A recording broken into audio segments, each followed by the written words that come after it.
Hey guys, so here's another one of my guitars. This is the Epiphone Billie Joe Armstrong Signature Les Paul Jr. These came out a couple years ago. They were marketed as a more affordable Green Day signature guitar, which is why I have one. You're probably wondering if I would recommend this to you. I would say it depends on what kind of band you're in. I think it's a great lead guitar, but if you're the rhythm guitar player in a band, I would say only get it if you're doing like pop rock or something a little more light.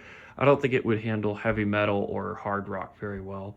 There's just one pickup. It's just an actual Les Paul Jr. P90.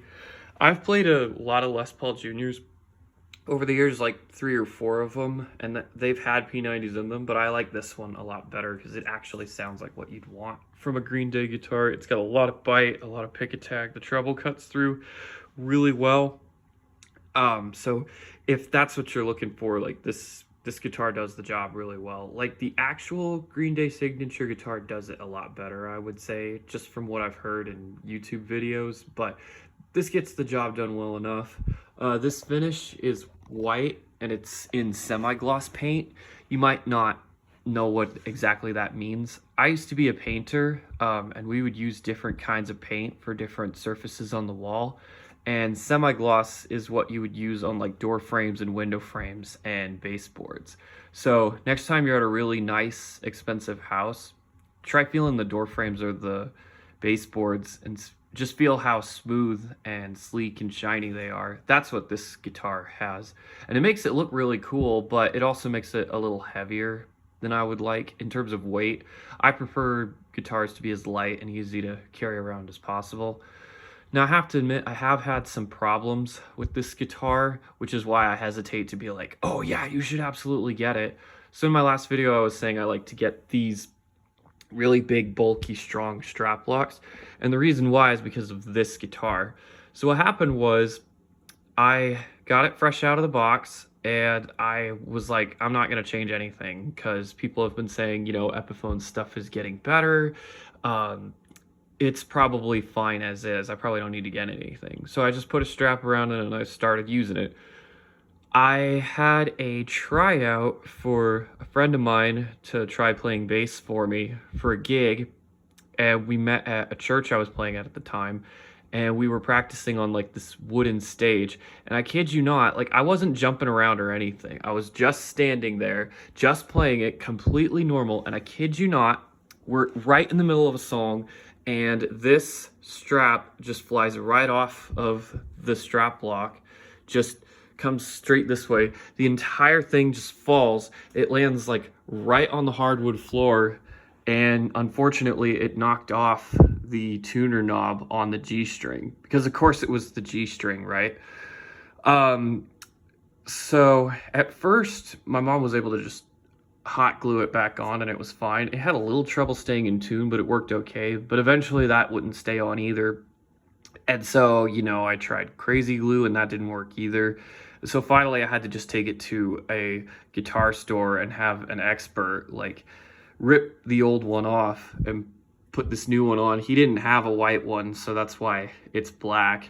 I have mixed feelings about it because on the one hand, it does make it look more punk rock because it looks trashier.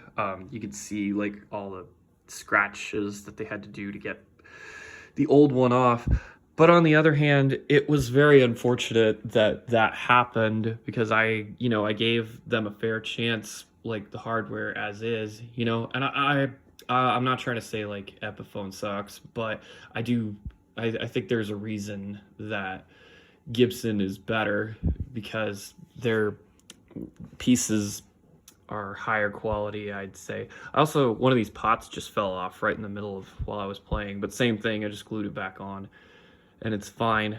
Now, I don't hate this guitar. Like, I have no intention of selling it. I like it just fine. It's a really great backup for like if I'm playing a show and I need to put my other Les Paul Jr. in flat tuning, because the songs on my EP are in flat tuning.